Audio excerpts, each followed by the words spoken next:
This is my audience.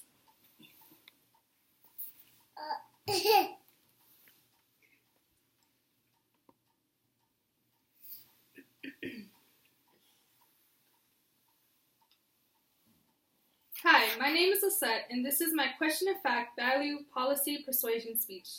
Everyone asks what sport you do. When people answer with dance, many times there is an awkward pause, and the tease that dance is not an actual sport. Why is that? Unfortunately, there is much belief that dance is a form of art rather than a sport. As a former dancer myself, I feel like there is the misconception because people believe it's easy. What people fail to realize is that the reason why dance looks flawless is because of the hard work put into it. Today I am going to persuade you that dance is really a sport. Through research, I was able to find 3 reasons to support this. I will be stating the reason why it categorizes as a sport, what it takes to be a dancer, and the values of the sport itself. I will start off by saying that dance meets all the requirements of what a sport is defined to be. To begin, I found the rules and qualifications of a sport. I did this by finding exactly what a sport is defined to be. I was intrigued to see what I found in my research. According to ScienceDaily.com, last accessed on June 19, 2019, sports of all forms is usually competitive physical activity which, through casual or organized participation, aim to use, maintain, or improve physical ability, skills while providing entertainment to participants, in some cases, spectators. To support this claim, I will introduce an article that I came across.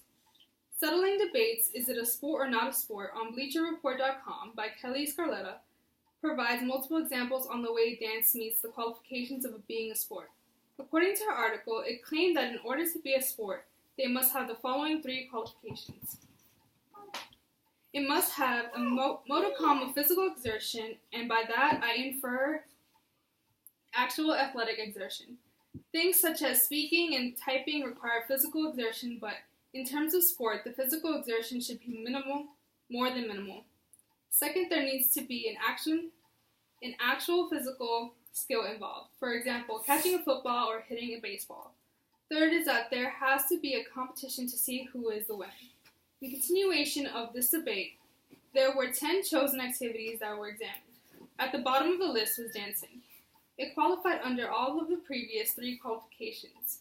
It stated, if you have not seen a show like So You Think You Can Dance, you might not appreciate the incredible athleticism that being a dancer requires. The amount of strength, stamina, conditioning, and skill is involved is up to par with professional athletes. Secondly, dance has proven to meet and exceed the physical as well as mental demands that a sport claims to require.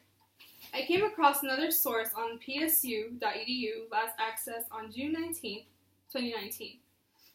It stated how dance is very physically engaging.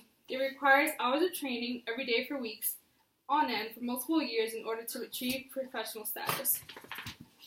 It also mentions how dance requires a strong mental capacity in order to remember choreography and transition from movement to movement. Lastly, a study in the Journal of Strength and Conditioning Research has compared professional ballet dancers to other athletes. It was found that dancers tend to have more aerobic capacity, higher muscular endurance. For example, the ability to jump so high, higher endurance is spending longer periods of time working their muscles. This proves that dancers are equal agility-wise to football and basketball players.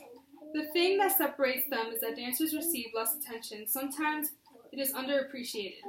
Lastly, dance teaches the same values that sports teach. They genuinely have the same impact on a person. It is underappreciated because many people do not realize all that dance has to offer. I have spoken about the technical and physical aspects it takes, but many people forget the things that dance teaches you. When you are part of a team, you learn how to be a team player. You create bonds of trust with your teammates because you get to share the passion you have together. It shows you life lessons and values. I believe the most important one is that it shows that you have to work for the things you want, no matter what. Giving up is not an option. You must try. I came across 2 articles and compared my results between what sports teach you and what dance teaches you. I found that many of the results went hand in hand. According to 10 life lessons learned through sport on ThriveGlobal.com, last access on June 19, 2019, I found these following examples are learned through the general sport. commitment, integrity, attitude, teamwork, trust, accountability, patience, passion, and fun.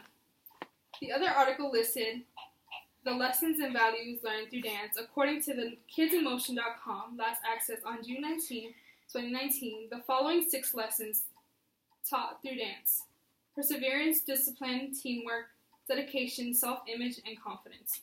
In conclusion, today we have looked at the reasons that make dance a sport. To all the dancers out there, next time someone asks you what sport you do not hesitate to answer. Remind them about the qualifications, the physical and mental aspects, and the values that make it a sport. Don't forget to be proud of what you do. Thank you for listening. This is also my audience once again.